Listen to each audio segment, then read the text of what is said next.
सरकार बन सकती है और अगर बन सकती है तो फिर कैसे और किसकी, और क्या जिस तरह से यूपी ने बीजेपी को फंसा दिया था अब बिहार उसे बचाने वाला है। पहले आपको ये रिपोर्ट दिखाते हैं, उसके बाद इस पे करेंगे चर्चा।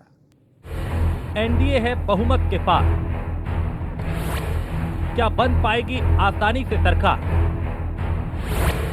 इंडिया के भी सपनों में सरकार, क्या सपना जमीन पर होगा असरदार? 5 जून की सुबह दिल्ली एयरपोर्ट पे हलचल बढ़ गई, क्योंकि एक के बाद एक नेताओं के आने का सिलसिला शुरू हो गया।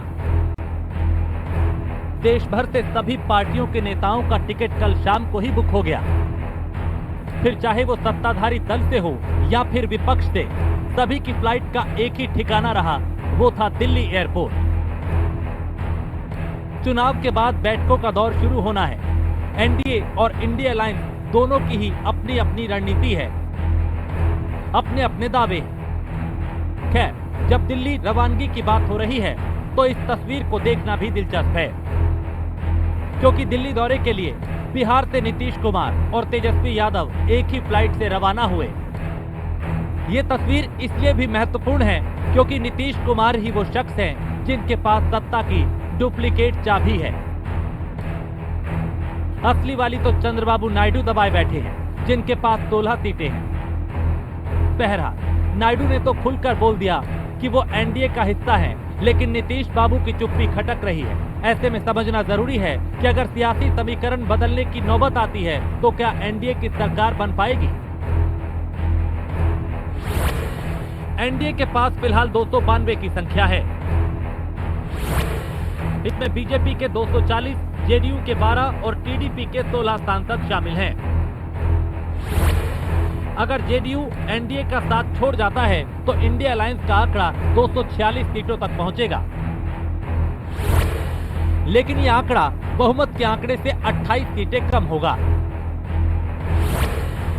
वहीं टीडीपी के अलग होने की सूरत बनती है तो भी इंडिया अलायंस के पास 250 सीटें होंगी। ये आंकड़ा भी बहुमत के आंकड़े से 22 सीटें दूर होगा। दोनों ही सूरत में इंडिया अलायंस की सरकार बनना लगभग नामुमकिन है। ये तो हुई इंडिया अलायंस के हिसाब से सीटों का गणित, जिसमें लगभग साफ है कि विपक्षी गठबंधन चाहे जितनी भी कसरत कर लें, सरकार बनाना लगभग नामुमकिन है। अब बात करते हैं एनडीए के नजरिए से कि एनडीए की सरकार कैसे बनेगी और अगर कुछ मुश्किल हुई तो सरकार कैसे चलेगी। बीजेपी के पास अपनी कुल 240 सीटें हैं। सहयोगियों के साथ मिला के 292 सीटें हैं। अगर जेडीयू साथ छोड़ जाती है तो भी एनडीए की सेहत पर कोई असर नहीं होगा, क्योंकि इस सूरत में भी 280 सीटें रहेंगी जो बहुमत से ज्यादा हैं। अगर टीडीपी साथ छोड़ दे तो भी एनडीए के पास 276 सीटें रहेंगी। अगर दोनों चले गए तो एनडीए के पास 264 सीटें बचेंगी। ऐसे में एनडीए को बहुमत के लिए 8 सीटों की और जरूरत होगी। इस बार 7 निर्दलीय जीत कर आए हैं, जिसमें कुछ बीजेपी के बागी भी हैं। असल में ये कयास इसलिए लगाए जा रहे हैं क्योंकि चुनावी नतीजों के ठीक बाद आरजेडी प्रवक्ता मनोज झा ने ये दावा किया था कि वो सरकार बनाने की स्थिति में है और इशारों में नीतीश कुमार की वापसी का संकेत भी दिया था। कुल मिला के किसी भी सूरत में एनडीए की सरकार बनना तय है। ये और बात है कि विपक्ष एनडीए को असहज करने का कोई मौका नहीं छोड़ने वाला। Bureau report, news 1 India. तो एनडीए है बहुमत के पार। क्या वाकई ये स्थिति है जो रस्साकसी चल रही है? क्या ये माना जाए कि एनडीए बहुमत के पास है और ये माना जाए कि कहीं किसी तरीके का कोई संकट नहीं है? जो दरअसल ग्राफिक्स के जरिए गणित बताने का हमने प्रयास किया, उस लिहाज से अगर देखा जाए तो फिर किसी भी तरीके से इंडिया अलायंस जो है वो सत्ता की चाबी नहीं हासिल कर सकता। लेकिन अगर कोई ऐसा आंकड़ा बनता है जिसमें जेडीयू हो और टीडीपी हो, दोनों एक साथ अगर साथ साथ छोड़ दें तो शायद थोड़ी सी मुश्किलें हो सकती हैं वर्तमान में, क्योंकि एनडीए की ओर से हालांकि अभी कुछ देर पहले जो बैठक हुई थी उसमें एक फोटो निकलकर सामने आया, उसमें देश के प्रधानमंत्री नरेंद्र मोदी विक्ट्री और तमाम जो एनडीए घटक दल के जो तमाम नेता थे उन्होंने विक्ट्री साइन दिखाया। कल का अगर जिक्र किया जाए यानी कि 7 तारीख का अगर जिक्र किया जाए तो एक बार फिर से एनडीए दलों की नेताओं की बैठक होने जा रही है और वहां पर उसके बाद फिर शाम होते होते ये स्थिति बन रही है कि राष्ट्रपति के सामने अपना जो सरकार बनाने का दावा है वो पेश कर दिया जाएगा। 7 जून का ये जिक्र हम कर रहे हैं, यह जानकारी अब तक निकलकर सामने आई है। लेकिन वहीं दूसरी ओर एक तरफ एनडीए की बैठक चल रही थी, वहीं दूसरी तरफ इंडिया अलायंस के तमाम नेता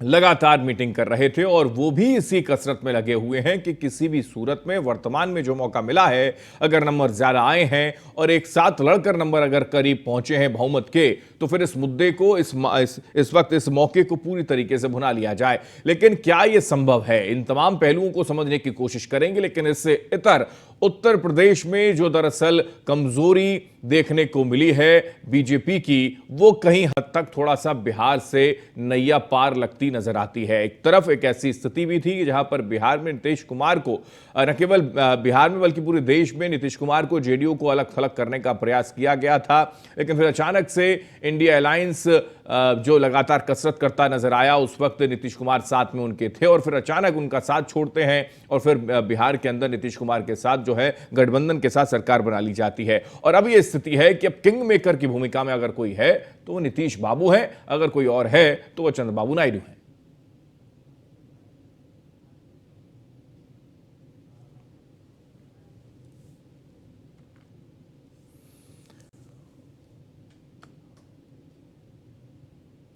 एनडीए दलों के तमाम सहयोगी जो दल हैं वो पूरी तरीके से आश्वस्त इस बात को लेकर हैं कि सरकार हम ही बनाने जा रहे हैं। और उसको लेकर क्या कुछ जयंत चौधरी ने कहा, नीतीश कुमार ने कहा, वो आपको सुनाते हैं। तीसरी बार एक मैंडेट एनडीए को मिला है, प्रधानमंत्री को अब मैं बधाई देता हूं। और देखिए, राजनीति में उतार चढ़ाव होता है, जनता का मैंडेट है, सर आंखों पे है, इससे सीखने का मौका मिलेगा और काम करेंगे। मुझे बात बताइए, विधानसभा के सदन में भी तो एक ही उस पर बैठते हैं सब लोग, इनका बातों का कोई अर्थ नहीं होता। नीतीश जी गंभीर राजनीतिक नेता हैं, देश को दिशा देने वाले नेता हैं। नीतीश जी ने जब फैसला लिया इंडिया को छोड़ने का, उनके फैसले से ही प्रेरित होके लोकदल अगली पार्टी थी जिसने इंडिया को छोड़ के एनडीए का साथ आए हम। तो नीतीश जी से हम सीखने का हम उम्मीद करते हैं, मुझे और मौका मिलेगा, अवसर मिलेगा, साथ काम करेंगे एनडीए में। सीटों में गिरावट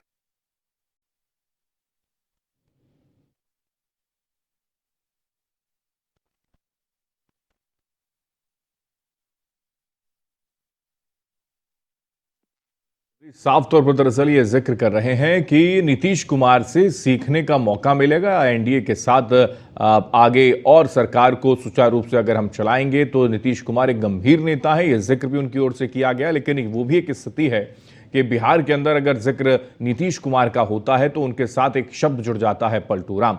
लेकिन क्या वो स्थिति इस वक्त बनती हुई नजर आएगी? हालांकि एनडीए दलों के तमाम नेताओं की जो बैठक हुई उसमें मुस्कुराते हुए नीतीश कुमार नजर आए और उनसे बातचीत करते हुए देश के प्रधानमंत्री नरेंद्र मोदी नजर आए।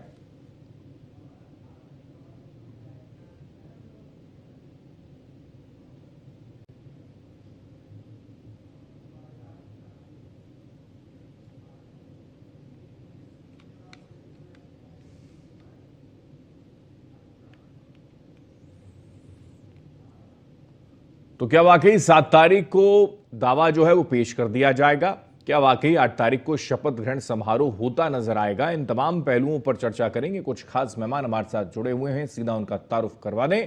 प्रमोद स्वामी प्रवक्ता बीजेपी से हमारे साथ हैं। प्रमोद जी स्वागत। हिमांशु कुमार प्रवक्ता कांग्रेस पार्टी से, हिमांशु जी आपका स्वागत है। डीपी यादव जी प्रवक्ता समाजवादी पार्टी से, डीपी यादव जी आपका स्वागत। के त्रिपाठी प्रवक्ता जेडीयू से हमारे साथ हैं, के त्रिपाठी जी आपका भी स्वागत है। और विश्वदेव राव पॉलिटिकल एक्सपर्ट हमारे साथ कुछ देर में जुड़ेंगे। सबसे पहले शुरुआत के त्रिपाठी जी, क्योंकि जिक्र बार बार नीतीश कुमार को लेकर और चंद्रबाबू नायडू को लेकर हो रहा है, दावा पेश किया जाएगा, पूरी तरीके से आश्वस्त है जेडीयू और एनडीए। देखिए, दावा बिल्कुल है और मैं आपके चैनल के माध्यम से बताना चाहता हूं कि जब वो अटल बिहारी वाजपेयी की सरकार बन रही थी जी 1996 में, 98 में और उसके बाद 99 में, तो उस समय जॉर्ज फर्नांडिस साहब उस एनडीए के संयोजक थे। और माननीय नीतीश कुमार जी उस कैबिनेट में रेल मंत्री, और रेल के साथ ही साथ उन्होंने कृषि विभाग भी संभाली, और दोनों विभागों में ऐसा काम किया था कि आज भी देश की जनता उनको याद करती। और उसके साथ ही साथ जब एनडीए के शासन 2005 में बिहार में सत्ता में आए तो बिहार का काया पलट किया और जंगल राज से बिहार वासियों को मुक्त कराया। जहां पे भ्रष्टाचार था, जहां पे अक्षरनीति थी, अपहरण था, उससे बिहार को बाहर निकालने का काम किया और विकास के रास्ते पे नीतीश कुमार उसको लाने में कामयाब है। और उसके साथ ही साथ उन्होंने जो एक बहुत बड़ा फैसला किया है महिलाओं को लेकर के, वो एक बहुत बड़ा फैसला है नशाबंदी का। मैं चूंकि बिहार के चुनाव में जाता आता रहा हूं, इसलिए मुझे याद है वहां की महिलाओं ने माननीय नीतीश जी से अनुरोध किया था कि ये हमको बहुत ही हमारे लिए दुखदाई हो जाता है कि जब हमारे लोग हमारे पति शराब पी के घर में आते हैं तो उससे हमारा बड़ा नुकसान हो रहा है। और माननीय नीतीश कुमार ने इसको बंद कराने के बाद जब दोबारा चुनाव वहां पे आए तो लोगों ने कहा कि अगर शराब आप नहीं खोलेंगे तो सरकार हार जाएगी। लेकिन मैं किसी चैनल पे था, भारत चैनल, उत्तर प्रदेश का एक बड़ा चैनल है, और उसपे हमारे माननीय ब्रजेश मिश्र जी है, उसके बहुत बड़े वरिष्ठ पत्रकार हैं, उन्होंने मुझसे सवाल किया। मैंने कहा जो महिलाओं की लाइन आप देख रहे हैं वो माननीय नीतीश कुमार की लाइन है, और कितनी भी कोशिश कर ले आरजेडी इनको नहीं हरा सकती, और वही हुआ। और एनडीए के साथ हमारा लगभग 17 वर्षों का रिश्ता है। हमारे माननीय केसी त्यागी जो राष्ट्रीय प्रवक्ता हैं, उन्होंने उससे कहा भी, चैनलों पे कहा है कि हम एनडीए के साथ रहेंगे।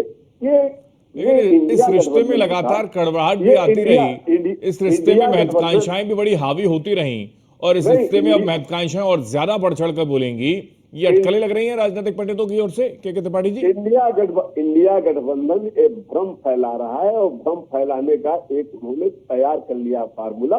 उस फार्मूले पे इंडिया गठबंधन कामयाब नहीं होगा, और निश्चित रूप से माननीय नीतीश कुमार एनडीए के साथ रहेंगे, और एनडीए के साथ बिहार का भी विकास होगा और पूरे देश का विकास होगा। हिमांशु जी, भ्रम फैलाकर सत्ता की चाबी हासिल करना चाहते हैं, के त्रिपाठी जी तो यही कह रहे हैं। देखिए, ऐसी बात नहीं है। बहुत सारे एनडीए गठबंधन के जो साथी हैं वो कुछ मजबूरी में उनके साथ।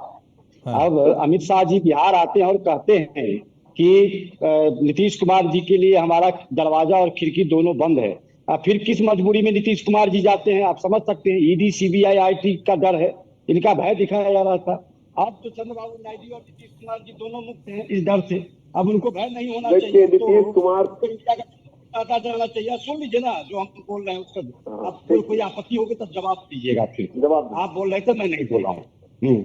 अब देखिए, अब बिहार को स्पेशल राज्य का दर्जा कई वर्षों से, पिछले कई वर्षों से नीतीश कुमार जी मांग रहे थे, और अभी समय है कि स्पेशल राज्य का दर्जा बिहार को मिले। इसके लिए इनको कवायद करनी चाहिए थी, इसके लिए इनको पहल करना चाहिए। तो ये बहुत सारे मुद्दे हैं जिन मुद्दों को लेकर नीतीश कुमार जी और तेलुगु देशम पार्टी के जो प्रमुख हैं चंद्रबाबू नायडू जी, वो निश्चित रूप से इंडिया गठबंधन के संपर्क में हैं। और यदि इंडिया गठबंधन जो देश के हित के लिए काम करना चाहती है, जिनका जो मैनिफेस्टो है वो रोज बेरोजगारी खत्म करने का, देश से महंगाई खत्म करने का, महिला उत्पीड़न को खत्म करने का, इस देश से आदिवासी पिछड़ों और दलितों को सम्मान दिलाने का, किसानों को एमएसपी की कानूनी गारंटी और ऋण माफी का जो हमारी योजना है 5 न्याय और 25 गारंटी की जो हमने बात की है, उसमें यदि वो विश्वास रखते हैं तो निश्चित रूप से उनको अब आना चाहिए इंडिया गठबंधन की तरफ। और इसके लिए हमको लगता है कहीं ना कहीं उनका जो अंतरात्मा है वो कह रहा है कि आप इंडिया गठबंधन की ओर चलना चाहिए। और इसके लिए अब वो स्वतंत्र हो गए हैं, क्योंकि उनके ऊपर अब इस तरह की स्थिति नहीं है बीजेपी की कि वो पूर्ण बहुमत में है और किसी भी दल को डरा धमका करके अपने साथ रखेंगे। इसके लिए अब ये जो है सो मुक्त हो चुके हैं। दूसरी बात देख लीजिए, बिहार और बिहारी के बारे में बात कर रहे थे हमारे मित्र, यही बीजेपी है जिसने बिहार के डीएनए पर सवाल उठाया था, और यही नीतीश कुमार जी हैं जो बिहार से नख और बाल भेज करके अपना डीएनए टेस्ट करने के लिए भेजा था बीजेपी सरकार के पास। और बीजेपी की सरकार, माननीय प्रधानमंत्री मोदी जी किस तरह से गांधी मैदान में जाकर के जुमला परोस आया था बिहारियों के पास कि 70,000 करोड़ दूं, 80,000 करोड़ दूं, आप लोग 125,000 करोड़ रुपया आपको दिया पैकेज के रूप में।